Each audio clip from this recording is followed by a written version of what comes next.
Coming up next on Tech News Weekly, it's me, Jason Howell, solo. Micah is off this week. I hope you're enjoying your time off, Micah. We start with Soto from The Verge.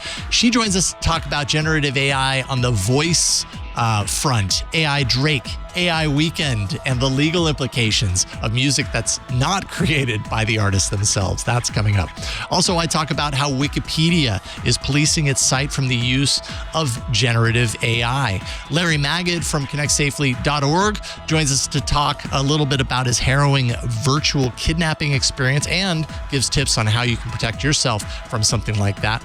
And Steve Gibson from grc.com talks all about Google's Passkey implementation that actually just rolled out a few days ago. All that and more coming up next on Tech News Weekly. Podcasts you love from people you trust. This is Twit. This is Tech News Weekly, episode 284, recorded Thursday, May 4th, 2023. This episode of Tech News Weekly is brought to you by Delete Me. Reduce enterprise risk by removing employee personal data from online sources. Protect your employees and your organization from threats ranging from doxing and harassment to social engineering and ransomware by going to joindeleteme.com/TwitTV. And by Collide. Collide is a device trust solution that ensures that if a device isn't secure, it can't access your apps. It's zero trust for Okta. Visit collide.com/TNW and book a demo today. And by Bitwarden. Get the password manager that offers a robust and cost-effective solution that drastically increases your chances of staying safe online. Get started with a free trial of a Teams or Enterprise plan, or get started for free across all devices as an individual user at bitwarden.com/twit. Hello and welcome to Tech News Weekly. This is the show where every week we talk to people who are making and breaking the tech news, the biggest tech news stories of the week, and sometimes also tech news stories that aren't the biggest but are just really interesting. I'm Jason Howell. Micah Sargent is not sitting here next to me. Otherwise, he would have done part of that intro and you'd hear him already. So, but I'm happy he's not here because he's taken some time off. And you know what? We all deserve a little time off from time to time. So, Micah, I hope you're enjoying yourself. We miss you. We'll have you back next week. All right. That means that I've got a lot of interviews ahead of me. So let's dive right in and start with our first. As AI continues to dominate 2023's tech news landscape, I mean, you certainly, heard it a lot on this show and on the network. One thing is clear, generative AI is forcing everyone to rethink things that maybe we took for granted before. Things like copyright, ownership, everything in between, right?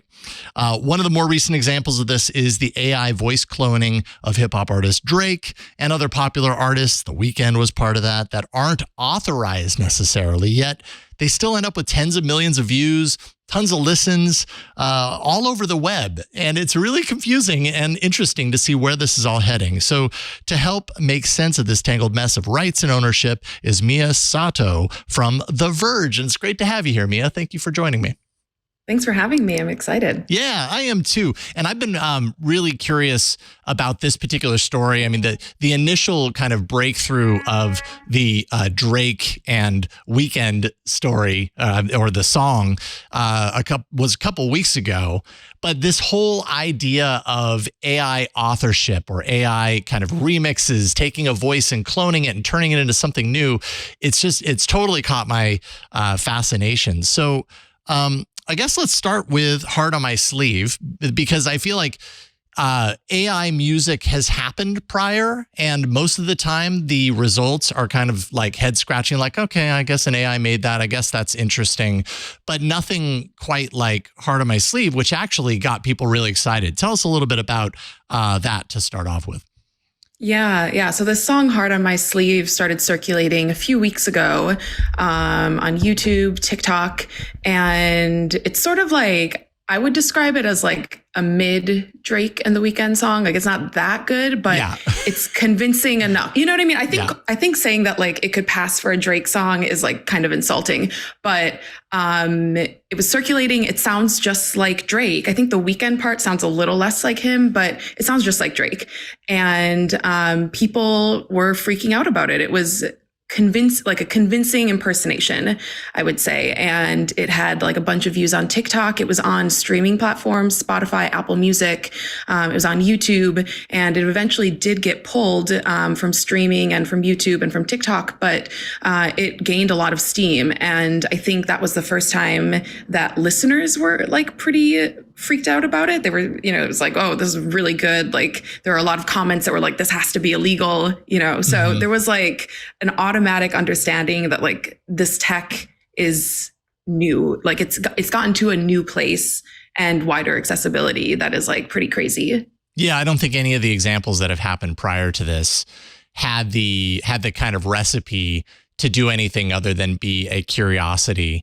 This, of course, when you start pulling in, the voices of Drake or The Weeknd or any like big name kind of modern, musician, vocalist, whatever, something that's recognizable instantly, it kind of has the potential, and obviously successfully so, to take it to this next level. Were people responding to this because they I have to imagine there's at least a small percentage of people that heard this and they were like, oh, it's a new Drake song, or it's a new Weeknd song. Like they didn't really think about it much beyond the fact that it is AI. But I'm sure the majority of people that were responding to this were responding to kind of the remarkability of the fact that this was a song that they didn't actually do, but it sounds close enough to take at face value.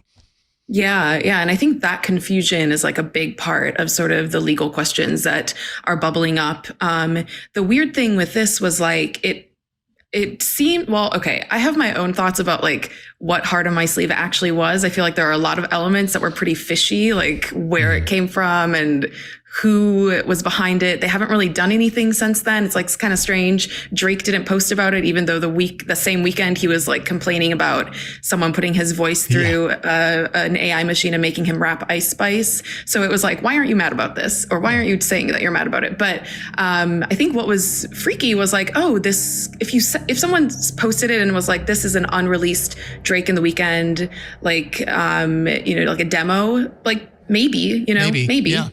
Yeah. Yeah, I think convincing-ish enough. And I think you and I are on the same page. We're not saying that this is like the most convincing replica of these artists and really confusing because it sounded just like, at the top quality, top tier stuff as their other material. But I mean, it's close enough to take more seriously than we've heard before. And again, with everything generative AI, where we're at right now is not where we'll be in a year or two. Things will progress, things will get better, and these systems will improve over that time. You mentioned just a few minutes ago that Heart on My Sleeve was actually successfully removed for copyright, but barely. In the article, you're like, it got through by the skin of its teeth. It was pulled. Talk a little bit about why it was why it possibly could not have been pulled, I guess. Yeah. So one thing that I found really weird about the song was at the beginning, it had a Metro Boomin producer tag. And I thought that was very strange for like a song that was purportedly written by like a ghostwriter. And the story was that it was written by an industry ghostwriter who was like sick of not making money. So I was like, why would you put a Metro Boomin tag on there if it wasn't produced by Metro Boomin and this is originally, this is an original song. And that is what got it pulled from YouTube. We don't really know why it was pulled from the streaming services. It kind of came down like all at once, but it stayed up on YouTube for a while, and then finally it was taken down. And we did some reporting, and we found out that it was the Metro Boomin tag that was the problem.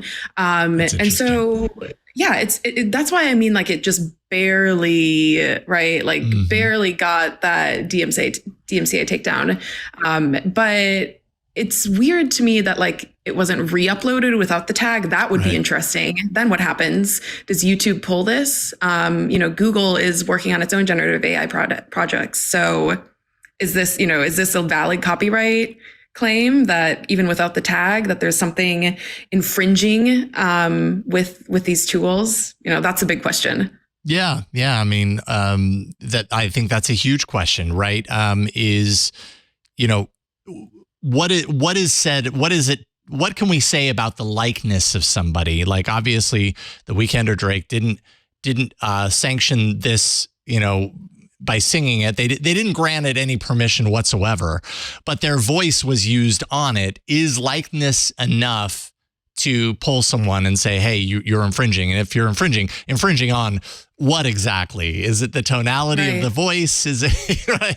It's so confusing to know exactly where this is heading. Are we moving toward a future where someone's voice, whether it's used or replicated, might be enough to earn an owner rights to a song if they didn't create it?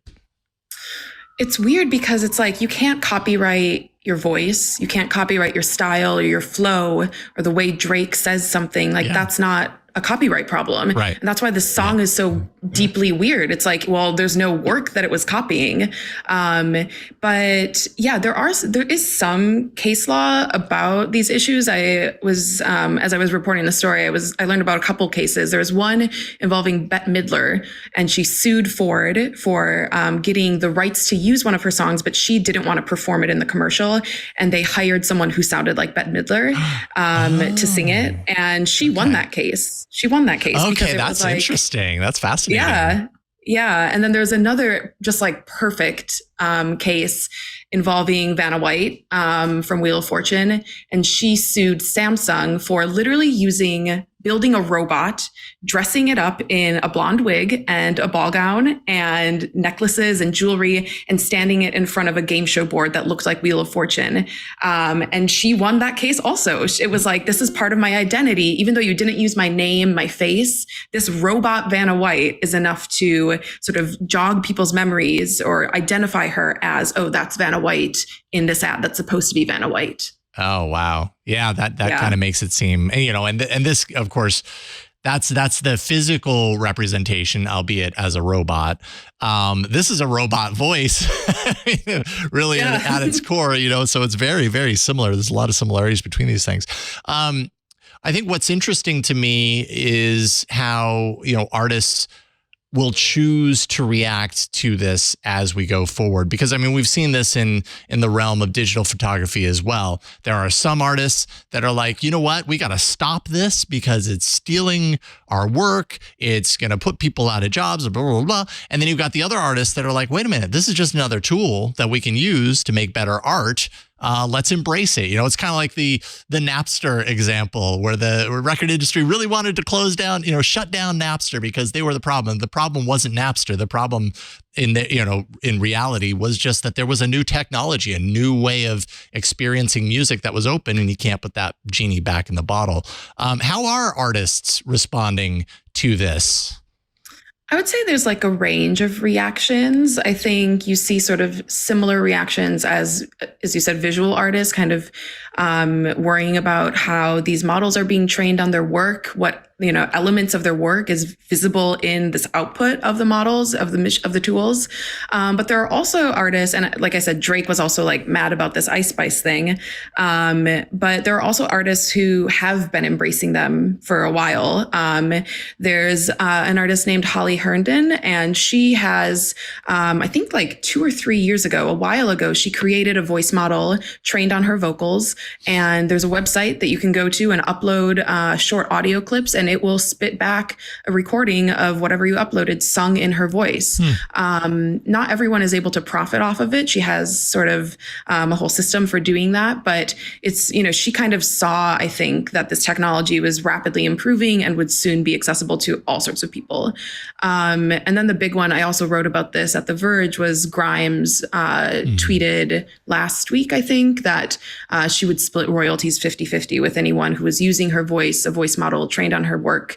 And whatever, like, I think the benchmark she said was like, if it's viral, we will like split profits with you, which it's not really clear to me what that means exactly, but she has set up, it looks like some sort of system where you can upload stuff and create, new recordings based on this model that she owns.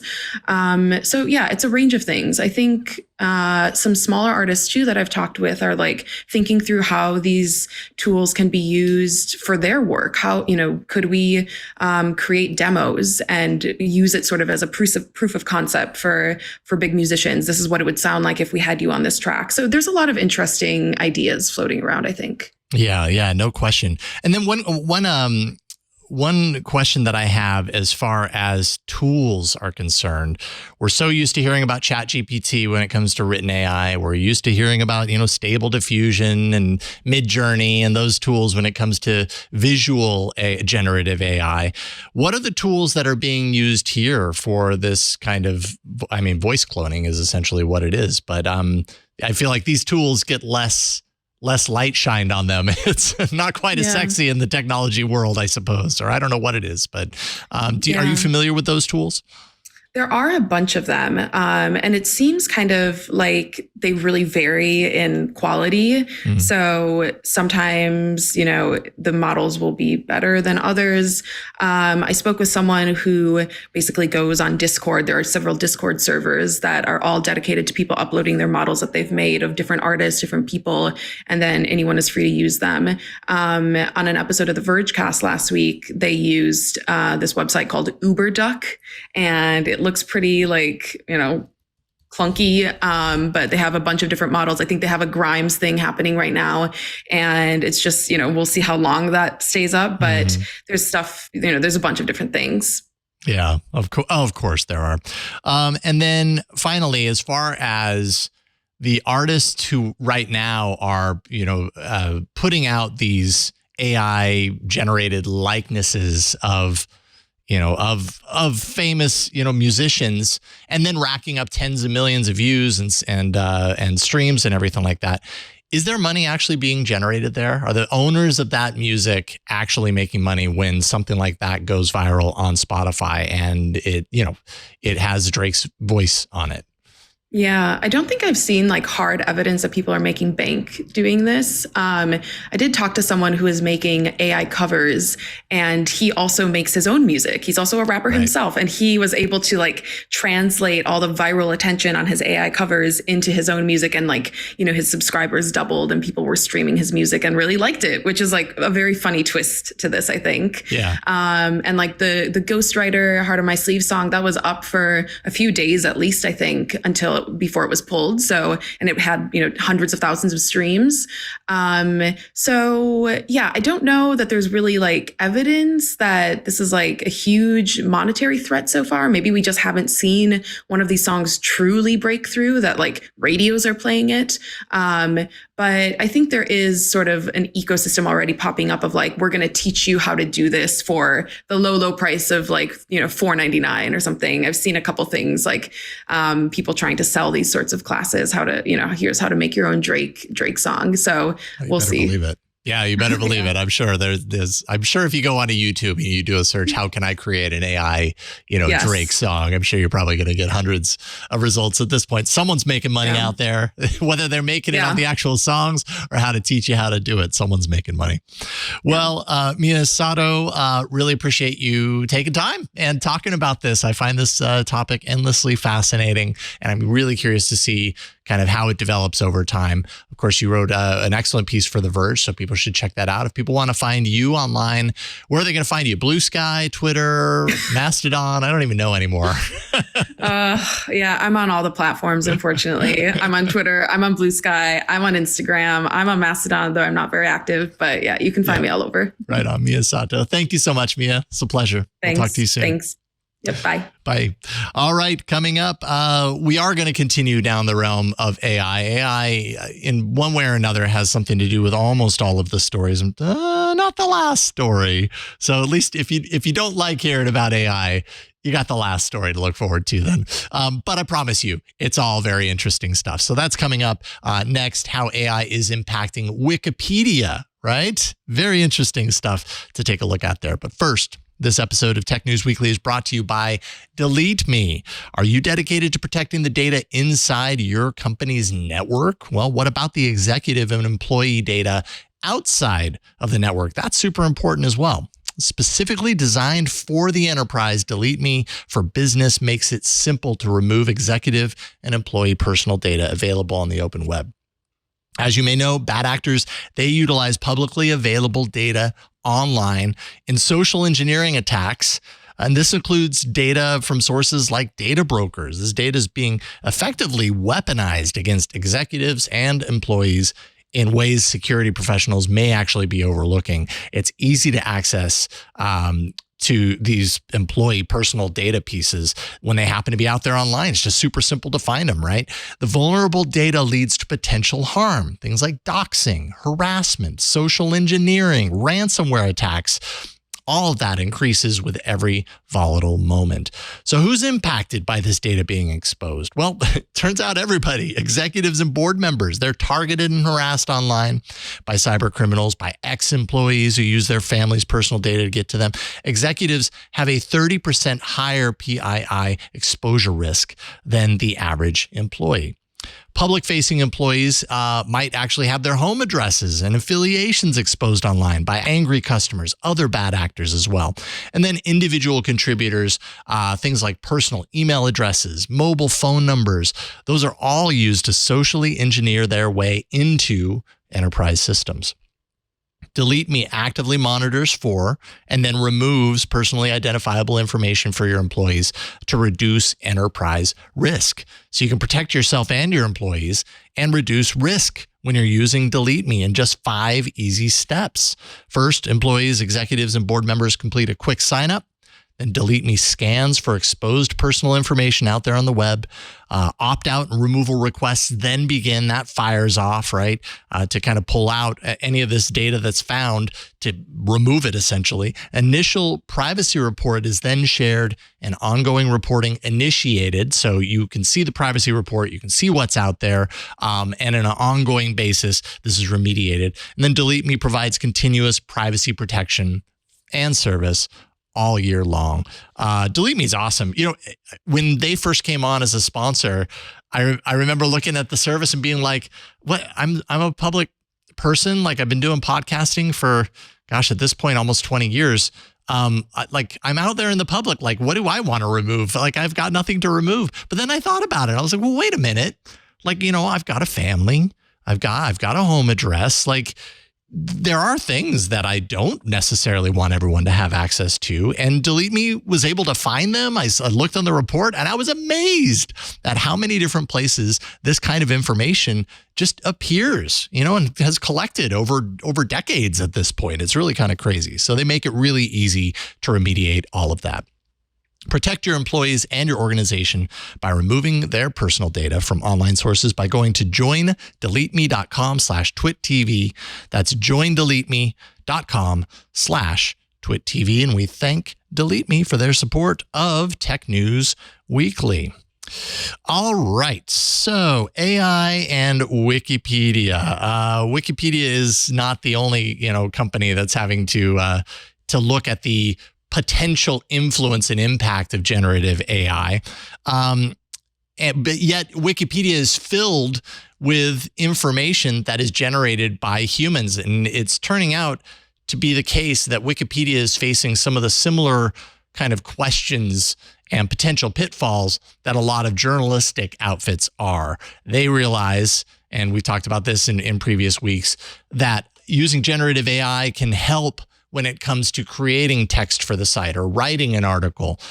But as we know, it's never that easy, and it's never that perfect or without error. Vice wrote earlier this week about the many volunteers who maintain Wikipedia and this new onslaught of AI-generated content that's actually hitting the site. Wikipedia, of course, relies on these contributors for the content that hits the site to be accurate, for it to be vetted. That's super important. But contributors are torn on what to do in light of these new tools.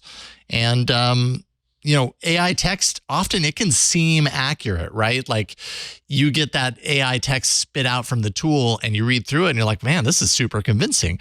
But it does a really great job of making it seem that way, but it's not necessarily always steeped in fact. You can call that whatever you want. Some people call this hallucinations. I know Jeff Jarvis has a term for this that is not hallucination because he says it humanizes the AI, which is not the case. The AI is not human. So, is it that machines are misinterpreting the words? Whatever the case may be, the systems have shown that they are prone to adding false information, to citing locations for those facts that don't even exist in some cases. So can these systems actually discern fact and fiction. And I mean, even humans have a hard time discerning fact and fiction sometimes, let alone a machine that you just kind of let loose on this massive mound of data and say, come back with something that's factual. You're not necessarily going to get that, and not to mention, these systems have been confirmed, there's biases that make their way in, whether intentional or not. That can be communicated in the text they create. So, like I said, it really mirrors the challenge that newsrooms are having right now when they're facing their own attempts to use AI to generate stories for the site. They can create this text, but a human editor is then definitely needed to lay their eyes on the text that was created and really scrutinize what that output is. It's not a short, it feels like it's a shortcut, but there's still plenty of work that is put into it if you're doing it, in my opinion, if you're doing it properly, to scrutinize and vet that output. Because otherwise you're handing over the keys and you don't really know that things are factual. You don't know that, it's being accurate, that it isn't somehow infused with some sort of bias that sometimes can be difficult to detect or discern even, but it's there and it influences the words that you see. So in other words, perhaps maybe good for an initial draft, but something, that's good for print. We certainly aren't there yet when it comes to these things. So as for Wikipedia, they rely on the factual nature of information on their site. That's the entire point, is that you go to Wikipedia and we assume that there is a community there that has a vested interest in making sure that any information that hits Wikipedia is factual and is cited as such, and that there are other community members there that are always kind of tuned into the information that hits the site so that there's multiple points and multiple perspectives to look at it and point out causes for concern.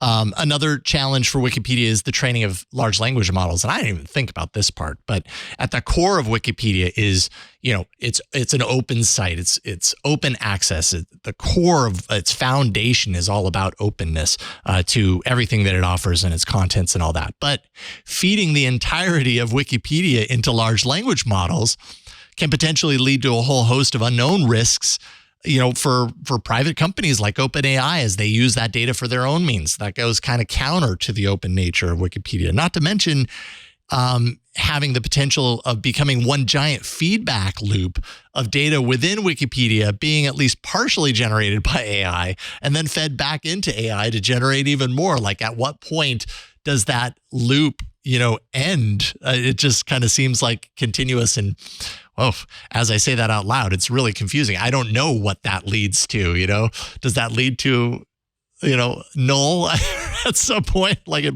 just breaks itself? I'm not sure. But as of now, there is a draft policy that they're basically working on. Wikipedia is working on for the site, where they do require in-text attribution for AI-generated content. So if something's hitting the site and it's AI-generated, they have to attribute that within the text so that The idea of banning AI-generated text entirely, I don't know, it kind of feels like a fantasy to a certain degree. As we've talked about all these other facets, all these other directions that AI is impacting, there's the immediate reaction, the kind of the tech panic, or the moral panic, as Jeff Jarvis would say on This Week in Google, response of, this is no good. We've got to shut it off and make it not work anymore and not allow it onto these systems and everything. I mean, I feel like the cat's out of the bag at this point.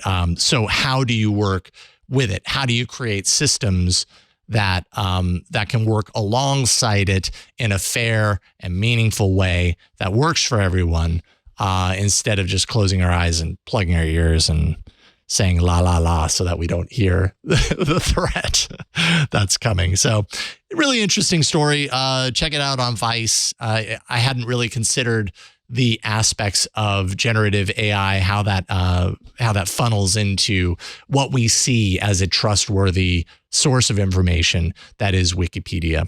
So really cool stuff. Definitely check that out. All right, coming up, we're going to speak with Larry Magid, who has been on the network so many times. This time, though, he had a really scary experience, virtual kidnapping and social engineering, which we were just talking about a few minutes ago. Larry has a story to share with us and some insight into what's driving that and everything. And we're going to get to that in a moment. But first, let's take a second to thank the sponsor of this episode, and that is Collide. Collide is a device trust solution that ensures unsecured devices can't access your apps. It just cuts them off. Collide has some big news. If you're an Okta user, Collide can get your entire fleet to 100% compliance. Collide patches one of the major holes in zero trust architecture, that is device compliance. And when you think about it, your identity provider only lets known devices log into your apps, but just because, or just in the apps in general, but just because a device is known doesn't mean it's in a secure state, right? It might be a known device and still be insecure. In fact, plenty of the devices in your fleet probably shouldn't be trusted. Maybe they're running an out-of-date OS version, or maybe they've got unencrypted credentials lying around. Whole host of scenarios that you wouldn't want that out there, right? If a device isn't compliant or isn't running the Collide agent, it can't access the organization's SaaS apps or other resources. Plain and simple. The device user can't log into your company's cloud apps until they've fixed the problem on their end. And that's really all there is to it. So in other words, a device is going to be blocked if an employee doesn't have an up-to-date browser, as one example. Using end-user remediation helps drive your fleet to 100% compliance without overwhelming your IT team. It just kind of happens naturally over time. Without Collide, IT teams have no way to solve these compliance issues or stop insecure devices from logging in. With Collide, you can set and enforce compliance across your entire fleet. That's Mac, Windows, and Linux. Collide is unique in that it makes device compliance part of the authentication process. So when a user logs in with Okta, Collide then alerts them to those compliance issues and then prevents unsecured devices from logging in. So like I said, it does it over time. It does it in the moment. It's security you can feel good about because Collide puts transparency and respect for users at the center of their product. So to sum it up, Collide's method means fewer support tickets, less frustration, and most importantly, 100% fleet compliance. You can visit Collide today. Go to collide.com/TNW to learn more. You can also book a demo while you're there. That's KOLIDE, collide.com/TNW. And we thank them for their support of Tech News Weekly. All right. So some scams are more than just scams. They're downright terrifying, right? Like you get the email about the crypto deal to your inbox, and that's not going to scare you as much as something like virtual kidnapping. When you're a victim, it's frightening, and that's what makes it so effective. And so I thought we would get on Larry Magid, CEO and co-founder of connectsafely.org, also columnist for the Mercury News, who wrote about this. You can find a few of his articles that we're going to talk about today on both sites. He actually recently had his own experience with a virtual kidnapping scam, and it's just frightening. But welcome to the show, Larry. Thank you for coming on to talk about it. Thanks so much, Jason. You know, I'm a little embarrassed by this, and I actually, for a moment, thought maybe I shouldn't write about it because, after all, should I really admit that someone who has written countless articles about cybersecurity and given speeches about scams and probably talked about them on this network at some point, Sure. You know, it is a little embarrassing. But the reality is, as one security expert told me, these guys are very, very, very good at social engineering. And they used a series of techniques to not necessarily convince me that my wife had been kidnapped, but at least plant enough doubt in my mind that I not only took it seriously, but the emotional brain, the one that in some ways is stronger than my intellectual brain, began to go into some very dark places as this person was interacting with me in ways that, again, frightened me. So if you'd like, I can just briefly tell you the story about what happened a couple of Tuesdays ago. Absolutely want to hear it. But before that, I do want to thank you for writing about it, because I think that things like this don't, have the potential to not get talked about because of that like shameful aspect of like, oh, well, I should have known better. But the reality is when the scammers are able to tap into your emotional brain, it puts all the things, all the training, all the learning, all the thought, and I know better out the window because it's like fight or flight takes over. So it's perfectly understandable that this would happen to anybody and not just you. So anyways, set the scene. Well, the other reality is with 40 years of writing about technology, some of the most effective articles I've written are when I admit a mistake. Like one time I wrote an article about how I called tech support and then realized that I had unplugged the device. I mean, dumb me, but lots of people make those mistakes. Yes. It makes people feel better when an expert admits that they fall for these. But what happened that day was the phone rings around, 11:30 in the morning. Oh, first thing, my wife goes to San Francisco. We live in the Palo Alto area. She rarely goes to San Francisco. She rarely leaves the house, frankly. We neither one of us, leave the house that often. And when we do, she's usually not too far away. I know where she is, but at this particular time, she was in the city visiting a friend. Okay. A call comes in around 11:30. And the first thing I heard is a crying, screaming, hysterical woman on the phone. Now, I definitely think it wasn't my wife's voice, but it could have been. I mean, even though that's not the way she presents herself ever, all I kept saying is, but it came, I forgot to say, it came from a phone number that was nearly identical to her number. It wasn't exactly her number, but it was the same area code, the same prefix, a couple of the digits were the same. So I assumed it was her. I didn't look carefully enough to determine that it wasn't.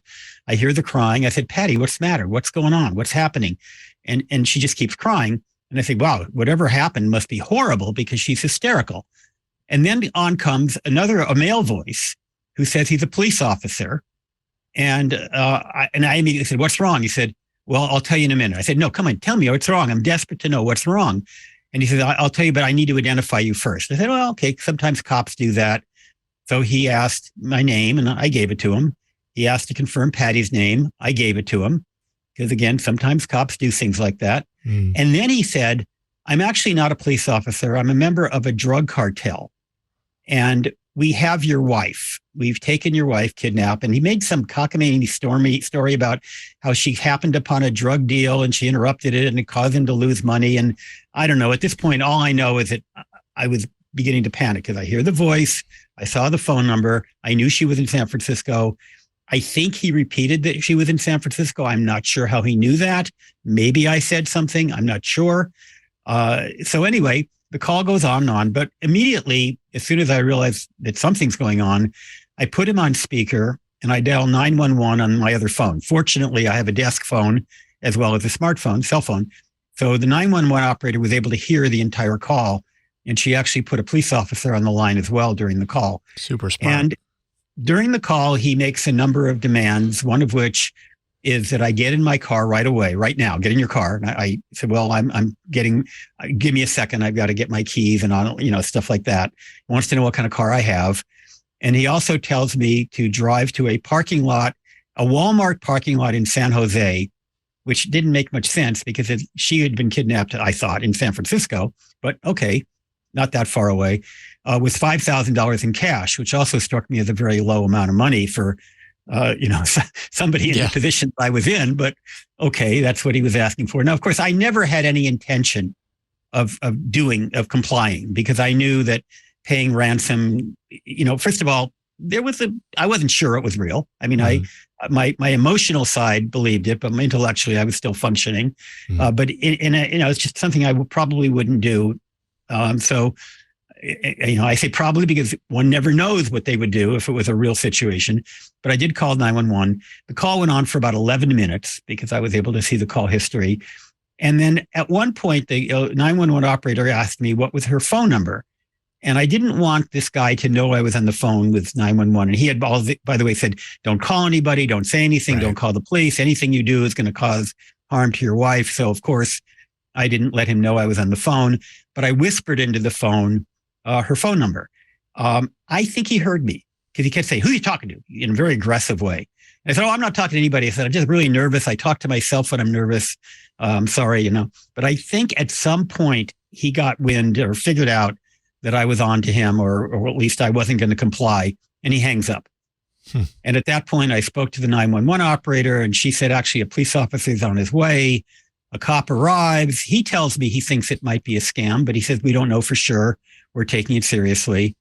And he said, did you call your wife? And I actually hadn't called her yet because I figured the 911 people had, and they had, and she didn't answer. But then I called, still no answer. A few minutes later, I called again, and thank God I got an answer, and she was fine. So that was the story.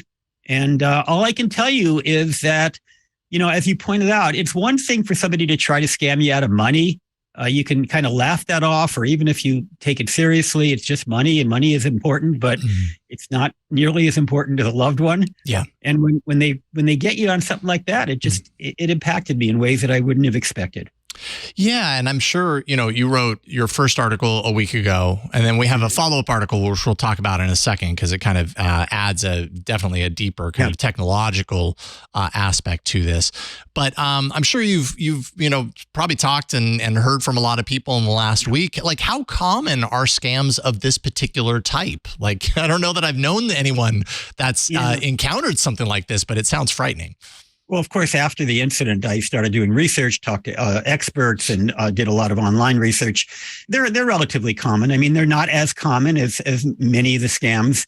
And then some articles actually say, and I don't know if this is true, but it's an interesting anecdote, is they actually sometimes come from Mexican prisons. I don't know how Mexican prisoners get their hands on the phones and all the things that we need to carry out the scam. But apparently that's a thing that it happens from Mexican prisons. I have no idea where this person was located. I also don't know, had I shown up with my 5K at the Walmart, what would have happened? Would there have been a mule? Would he have had an accomplice? Or one expert said what he might have done is sent you into the Walmart to wire the money, because Walmart has a way to do that at every Walmart.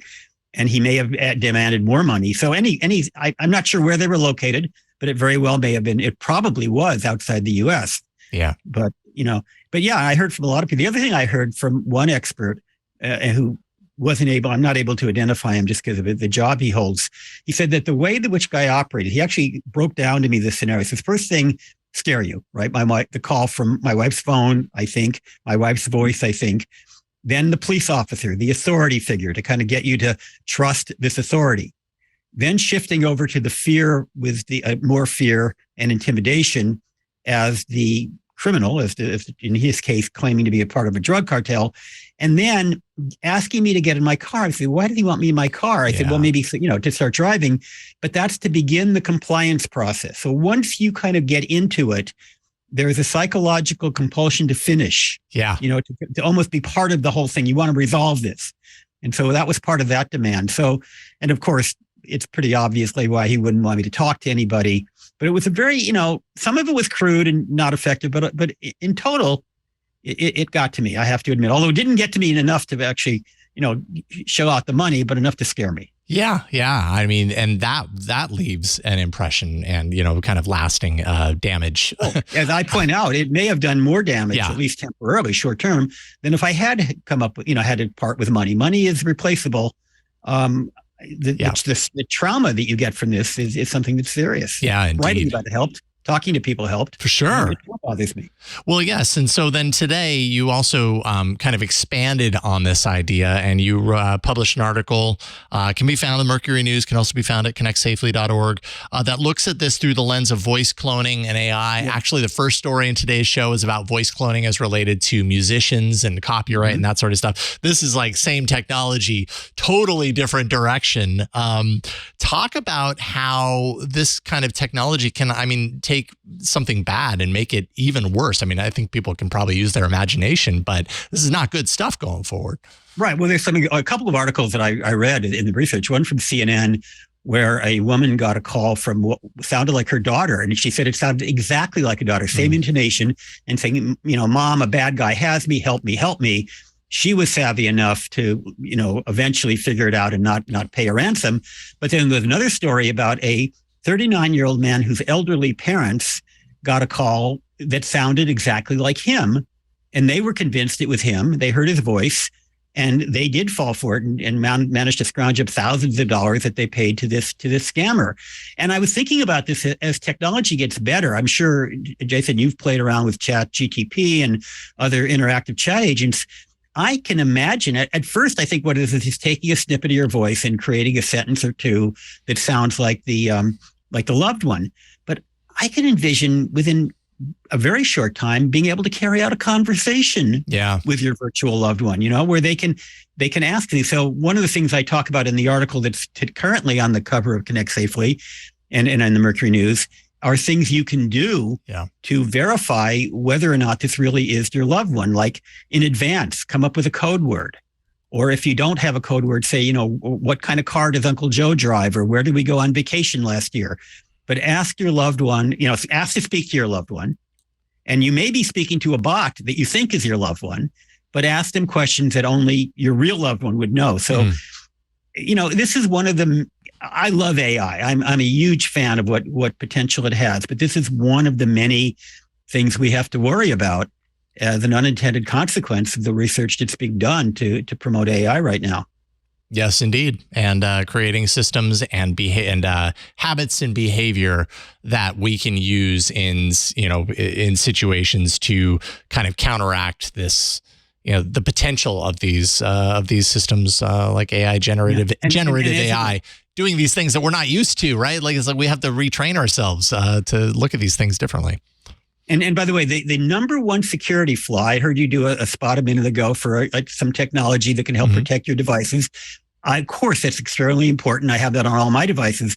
But the most important computer flaw that you have to deal with is the one that runs in the software up in your brain. It's social engineering is probably responsible for more hacks, if you want to call it that, than any form of computer vulnerability. Yeah. Because if you can get the person to override whatever technology they have to protect themselves, there's very little you can do, no matter how great your security systems are on your devices. Yeah, absolutely. And that emotional core within us is like the hack in and of itself.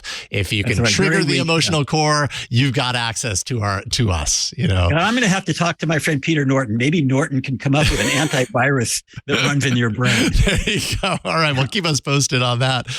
Larry, I'm sorry that this happened to you. I'm really happy that you wrote about it. Just because the more people know about this, the less likely it is to impact other people the way it did you. But I'm really happy everything's okay as well. So thank you for coming on. People who want to read everything that you've written about this and more can go to connectsafely.org, of course. Can also go to the Mercury News. And if people want to follow you online, Larry, are you doing Blue Sky, Twitter? I'm doing a bunch of stuff, but I'm still doing Twitter. I still drive a Tesla, but I want to put a bumper sticker on the back that says I bought it before you. Yeah, I know, right? I'm sure that bumper sticker exists. Right. No, you can get me at Larry Magid, wherever you are. And by the way, Jason, thanks so much for helping me amplify this story, because I do think it's important to be on the lookout. Completely agree, and love all the work that you do with Connect Safely. So thank you, Larry. Really great to talk with you, and we'll talk with you soon. Bye. Take care of yourself. All right, coming up, the fun continues. We got Steve Gibson actually joining me to talk about Google Passkeys. I'm already like on the boat with the Google Passkeys thing. So we're going to talk with Steve about it. Should I be? Well, he's going to answer those questions. That's coming up. But first, this episode of Tech News Weekly is brought to you by Bitwarden. Bitwarden is the only open source cross-platform password manager that can be used at home. It can be used at work, on the go. Is trusted by millions. Even Steve Gibson, who's coming up next, has switched over to Bitwarden. With Bitwarden, all of the data in your vault is end-to-end encrypted, not just your passwords. So you can protect your data. You protect your privacy when you're using Bitwarden by adding security to your passwords with really strong, randomly generated passwords for every account. Not just the same password across all accounts. You want a different one for every one of them. And the longer it is, the more complicated and unique it is, the better. Go further with the username generator. That allows you to create unique usernames for each account, or even use any of the 5 integrated email alias services. Bitwarden offers so much more than just being a password vault. Bitwarden has new features to announce in their latest release if you haven't heard about them already. Pretty cool stuff. There will now be an alert when Bitwarden's autofill detects a different URI than the saved vault item, such as when an iframe is used for the login process, so you know where you're actually logging into. New users who create their accounts on mobile apps, browser extensions, and desktop apps can now check known data breaches for their prospective master password. That's super useful. Logging in with a device is now available for additional clients. So login requests can also be initiated from browser extensions, from mobile apps, and from desktop apps. And then starting later this month, the Bitwarden application will begin alerting users if their KDF iterations are lower than the recommended default of 600,000 for PBKDF2. Argon 2 ID is also an optional alternative KDF for users seeking specialized protection. And then finally, a stronger master password has a higher impact on security than KDF iterations. So, as is always the case, you should have a really long, strong, and unique master password. You're going to get the best protection when you do that. You can share private data with coworkers securely. You can do that across departments, across the entire company. They've got fully customizable and adaptive plans as well. Bitwarden's team organization option is $3 a month per user. Their enterprise organization plan is just $5 a month per user. And then individuals can always use the basic free account for an unlimited number of passwords. That's free for the basic account, unlimited passwords, but you can upgrade anytime to a premium account. That's less than $1 a month. Or you can bring the whole family over with their family organization option to give up to 6 users premium features for only $3.33 a month. That's what we have in the Howell household. At Twit, we are fans of password managers. Bitwarden is the only open source cross-platform password manager that can be used at home. It can be used on the go or at work. It's trusted by millions of individuals, teams, and organizations worldwide. Get started with a free trial of a Teams or Enterprise plan, or you can get started for free across all devices as an individual user at bitwarden.com/twit. That's bitwarden.com/twit. And we thank them for their support of Tech News Weekly. All right. Kind of, similar to passwords, right? But this is different, right? This is Passkeys aim to be kind of like the next generation, the next step, perhaps away from passwords and towards a more secure future, less complicated, although sometimes less complicated and more secure don't necessarily travel together. But anyways, are we witnessing the end of passwords right now? I don't know. Earlier this week, Google launched its support for Passkeys. I'm on board. I've signed up. I have thoughts. I imagine Steve Gibson has thoughts as well. Security Now's Steve Gibson joins me. Welcome, Steve. Hey, guys. Great to be with you. Yeah, good to get you on, and good to get you to talk about Passkeys a little bit, because when this news launched, we've been hearing about Passkeys for a while, and it's one thing to hear about this and kind of all that the technology professes to be able to accomplish, because replacing passwords is a big promise. But that's certainly how Google is spinning this. And I guess before we get into how Google is implementing this, let's talk about Passkeys in general. Explain how they work, and I don't know if the initial spec is any different from the way that Google has rolled it out. I know Apple rolled it out as well, but what can you tell us about Passkeys in general? Okay, so I'm glad you asked. 50 years ago, 1973, 50 years ago, I was at UC Berkeley, and in the computer science building, there were scattered around these Hazeltine CRT terminals. And as somebody with an account, you would sit down in front of it and you would log in. You'd enter your username and then you would enter your password. And in 50 years, until now, nothing has changed. So what was happening on a Control Data Corporation, CDC 6700 mainframe 50 years ago is that when I entered my username, it would look up in the username file my account, and then when I gave it my password, it would look up to see if the password matched. And if so, it decided, oh, that's Steve, who's, going to do something. Again, in 50 years, that's the way everything has continued to work. Even today, with a few exceptions, which we're going to talk about, which as passkey support begins to be adopted, nothing has changed. Now, we got a little bit smarter because, back when Yahoo was having a breach and actually losing everyone's passwords, exposing the passwords, we thought, okay, that's not a good idea to actually store the passwords. Let's store the hash of the passwords. And so that's where password hashing came in, so that instead of actually storing the password and doing a text comparison to see if the strings were the same, we would hash them, so where the hash is sort of this gobbledygook, which is derived from the password, but it's not the password itself. So, but you could still compare them, and if they match, you decide, okay, that's the right person. Okay, so the most important thing to understand about passkeys is not what the user sees. It is what the server that you're logging into and the client that you have are doing together. And this wasn't possible 50 years ago, because when I was sitting at the Hazeltine terminal, I didn't have a computer I was in front of. I had a terminal that was just, hooked with wires to the computer. Now, none of us are using terminals. We're using computers. It's a smartphone or a PC or a Mac or whatever.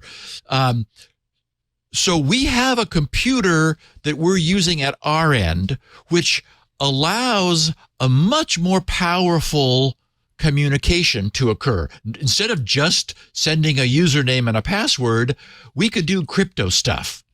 And so even though it's taken like a long time, and even though we've been using smartphones and computers for, decades, finally we are making a fundamental improvement in the conversation between the thing we're logging into, the server, the website, whatever, and us. And so here's the difference.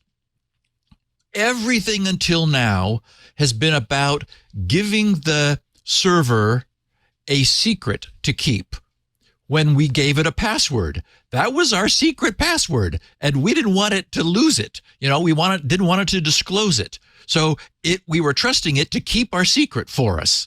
And to a similar degree, somewhat less so, but when we give it a hash, we're giving it again. We're giving it a secret to keep. That is a version of our password, and there are hash cracking systems that can reverse the hash to go backwards and figure out what your password was. So we're still giving remote computers, secrets to keep. And that's why you can't use the same password at multiple sites, right? Because if one site loses it and it can be figured out, then that secret can be used elsewhere.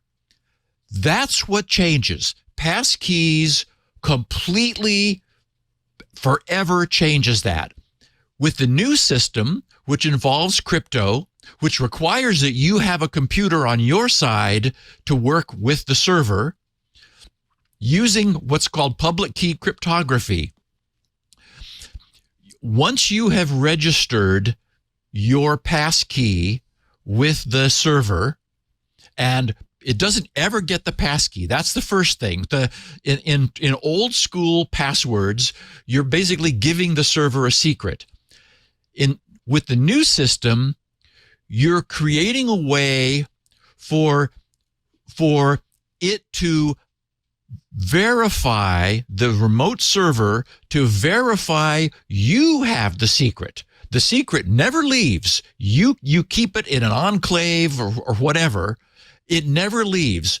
All your All you're giving the remote site, the website, is the ability to verify. And real quickly, it generates a random number, which it's never sent to anybody before. It sends it to you. You sign that random number with your passkey, which is a secret, and you send back the signature. It verifies the signature. That's all it can do. It can't sign. It can only verify. And when you think about that, it completely solves the problem. Every time you want to authenticate a big random number, which has never, ever been used before. I mean, it could just be a big number that counts upwards. It doesn't even have to be secret. It just has to be unique. So you just use a counter, because if it keeps counting up, it's never going to do the same thing twice. And gives it to you, you sign it, and you send back the signature. It verifies that the signature is correct using its side of the passkey. And then it says, okay, only the person who has this, who's holding the secret, could have signed this random number that we've never asked anybody to sign before. And if the signature is correct cryptographically, it's got to be him. And that's it. So now, on top of that is what we see. So that's the underlying technology. And here's the other important thing to understand. 10 sites support it today? Like, this is the problem. Yeah. Is that it is a fundamental change to everything which is on the internet today. So apparently, I was watching This Week in Google yesterday, where Leo and the gang were talking about passkeys because of this announcement, and apparently Apple doesn't support it yet, even though they're a supporter of it, as is Microsoft and Google, but PayPal supports it, and there are a handful of sites. So I think the most frustrating thing is that, unlike the use of password managers, which were, candy coating around the old school username and password system. They just automated that approach from 50 years ago. Passkeys is new, but it also means everybody has to change. And so, the good news is not everyone's going to have to write their own server-side support for it. As new versions of servers come out, it'll have passkeys built in, and over time, as they get upgraded, that'll begin appearing. But it's not tomorrow. It's as we know, this sort of change is difficult. It's time consuming. It's going to take a while. So the nothing really dramatically changes on the user side. If Google and Microsoft and Apple are selling this as, you no longer need a password. Well, you really don't. You really don't now, right? You pick up your phone and look at it, and it goes, "Oh, that's Steve." Or you put your thumb on the button, and it's like, "Oh, okay, that's his thumb." And then that can unlock your password manager. In fact, just yesterday, Dashlane announced, we're going to use biometrics to unlock Dashlane password manager, so you don't need a password anymore. Okay. And it works with everything because it's still old school password management. Right. So this is good, but it's premature because you can't use it anywhere that you might want to. But this is the way big changes occur, right? They don't occur overnight. They occur incrementally. And if Google and Apple and Microsoft hadn't done this, we would have never gotten there. Right. But so they have done it. And so everyone's going to jump up and down. And there's I think over at Passkeys.directory is a site where you can see, the 10 sites which support it today. And there's also a page for voting for sites you wish would support it. And everybody that, all the popular sites have votes, wishing for them. Yeah. And so someday we'll get it. And when we do, it's going to be good, because what this solves is it solves that we're no longer giving websites we log into secrets to keep. So, and you no longer need to invent a new password for every site. All of that does go away. So you use your existing authentication to register your passkey with a site, and then that's all you need. So, and you don't need to be constantly creating new random gibberish or have your secret formula for how to create passwords for a site or any of that stuff. So eventually it's going to be a really good thing. And our grandchildren will be saying, wait, what are passwords? Yeah, that's so dumb. Why would you ever do that? PASSWORD. That was how you got into your account. Why'd you do that? Monkey 1 2 3. That's stupid. Well, one question I have about this. So I set it up on my account, my Google account. So now, my laptop is registered, my computer in the other office. When I signed in, it gave me this list of all of my, Android devices that I've had like the past 3 or 4 years. It said, these are all passkeys. Like, I did nothing to authorize those to be passkeys, but I guess, I don't know why it chose to do that. But so that was a little interesting. When it comes to OAuth, when it comes to signing into a site or a service using my Google authentication, does the passkey then translate into that, or is that separate? Or do we know? Separate. That's separate. That's separate. And one of the sort of the disappointing things about the approach, that many of your viewers may know that I spent 7 years developing this thing called Squirrel, which is the same thing. That is, it is fundamentally the same technology, which is one of the reasons I understand it so well as I wrote it. Mine only had one identity, one key, and each site received a variation of it that was separate, which prevented multi-site linkage and things. So I came up with a different system where you only had to create one key and it could be used everywhere. The Passkeys system it's just going to be key mania. You already have that big list. Every one of your Android devices has a different passkey. And so you can see them and you can curate them and you can delete them if you don't want them anymore. But that's the problem, is that that's one of the problems. The other problem is cross ecosystem. Apple has said they will use the iCloud keychain and the iOS technology to synchronize the passkeys among devices. So in the Apple world, multiple devices will all be using the same passkey.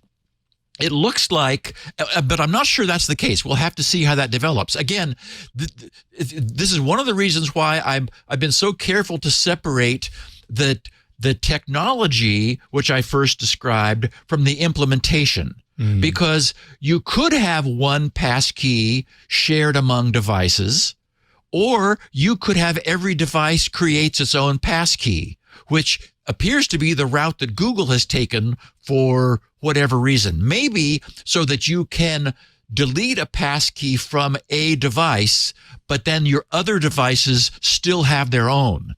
Because if you only had one passkey shared among devices, and this is the point, that all of the websites out there will know you by it sort of indirectly by that passkey. So maybe it's better to give every device its own passkey. Now, you do then have to register each of those devices independently with every website that you go to, but you can do that too. There is a system where the site can display a QR code, and you allow the phone to see the QR code. They do perform the authentication, and then either you're using your phone to log in to that site once, or because all of the web browsers now also support passkeys, you can have your web browser create another passkey, which it will then store, so that now you can just log in with your web browser, assuming that you authenticate to it. So this sounds confusing. That you're getting the message. Yeah. Because, it is. It's like we have this new technology. The idea that all sites can do is verify your identity. That's the good news. What we do with it then is kind of going to have to evolve over time. Mm-hmm. Yep. And it's I think it's it's important for companies like Google and for Apple and Microsoft, like you said, to put their support behind this. Hopefully that's that's a signal to others that it's okay. Some incentive. Incentive. But I think we're a long way away from any sort of mass adoption, like you say. The saddest thing is when, it's like the end of passwords. Yeah. For 5 sites. Okay. But you still need them for everything else. And who knows how long we're going to need them for everything else. There will always be those stragglers, I'm guessing, those sites that never, update. Jason, I guarantee you there are routers in closets that have not had their firmware updated in 15 years, which says we are never going to get rid of passwords. There will be, as long as there's a server somewhere that hasn't been updated, that no one cared about updating, you're still going to have to use a username and password to talk to that. So, I don't mean to splash cold water on this. Oh, my screen blanker just kicked on. I don't mean to splash cold water on everybody, but this is the beginning of a big good thing. But it's just the beginning. It's just the beginning of a long, decades long, march. And so when you go to sites, you'll begin to see over time, oh, look, they'll support passkeys. So I can create a passkey for the site. Yeah. I'm not in a big hurry because it seems like, I'm off. First of all, I'm not an early adopter. I'm sitting in front of Windows 7 right now, which works just fine. Although I do have my routers updated. I think this could sort of all take a while to settle down and see how things work. One of the most annoying problems is that while Apple will synchronize among their devices, and apparently Google will be doing some sort of backup to Google Cloud, and Microsoft will, have its thing. We're in this walled garden mode. There's no indication that they're going to be providing, cross ecosystem synchronization. Yeah. They don't want that, right? They'd rather keep you within their own world. So what that means is there will be this proliferation of passkeys, every device, every different system. And so one of the reasons that servers are going to be like, it's going to be a big change for them is right now you have an account, a username, a password. Well, in order for passkeys to work, the servers are going to have to be able to hold any number of passkey identities per user, because every device that a user uses potentially has its own passkey. So it's a big change on, as we say, on the back end. That's a mountain, the server side. Mountain of information right there as well. Wow. Well, I'm still very eager to see how this. You haven't totally doused me with water and put the fire out, but it's a little dimmer, maybe a little bit dimmer. But I mean, regardless, I'm using it because I've signed up for it. So at least there's that interaction with it now. It's kind of like that. Jason, we're in the stage of getting used to it. You're an early adopter, and apparently. we need you to be out there. If there's some arrows in your back, that's okay. You've got some friends who will pull them out. All right. And, you just keep trucking forward. Thank you, Steve. Steve, always great to get the chance to talk to you. Usually it's when I fill in for Leo on your show. So it's nice to get you on my show for a change. Steve Gibson, find him at grc.com. Of course, Security Now, twit.tv/SN. I'm sure you're going to be talking about this next Tuesday on Security Now. So Steve, absolutely, always a pleasure. Thank you and have a wonderful afternoon. Appreciate you. All right. Take care. And we have reached the end of this episode of Tech News Weekly. We do this show every Thursday, so you can subscribe to it. And then you don't even have to worry about what day it comes out because it's just going to be delivered to you via the magic of RSS. That's twit.tv/TNW. Also, don't forget Club Twit, twit.tv/Club Twit. If you want all our shows ad-free, you can check out Club Twit for just $7 a month. That gets you every Twit show with no ads, gets you exclusive Twit Plus feed content, extra content, pre and post show discussions. We've got hands-on Windows, hands-on Mac, the Untitled Linux show, Stacy's Book Club, Home Theater Geeks, all of these extra shows, these interviews that Aunt Pruitt is managing for the platform. It's incredible. We've got so much stuff going on right now, as well as a members-only Discord channel. That's twit.tv/Club Twit. You can, there's also family plans. So just go there, twit.tv/Club Twit. You can see all the information and subscribe, and you help us directly as a network when you do that. We really, really appreciate it. Big thanks to John Burke, everyone here at the studio behind the scenes helping us do this show each and every week. Without you, we would not have a show. And without you, dear listener and viewer, we would not have a show either. So thank you for watching. Thank you even more for subscribing. And we'll see you next time on Tech News Weekly. Bye, everybody. Hey, what's going on, everybody? I am Aunt Pruitt, and I am the host of Hands On Photography here on Twit TV. I know you got yourself a fancy smartphone, you got yourself a fancy camera, but your pictures are still lacking. Can't quite figure out what the heck shutter speed means? Watch my show. I got you covered. Want to know more about just the ISO and exposure triangle in general? Yeah, I got you covered. Or if you got all of that down, you want to get into lighting, making things look better by changing the lights around you. I got you covered on that too. So check us out each and every Thursday here on the network. Go to twit.tv/hop and subscribe today.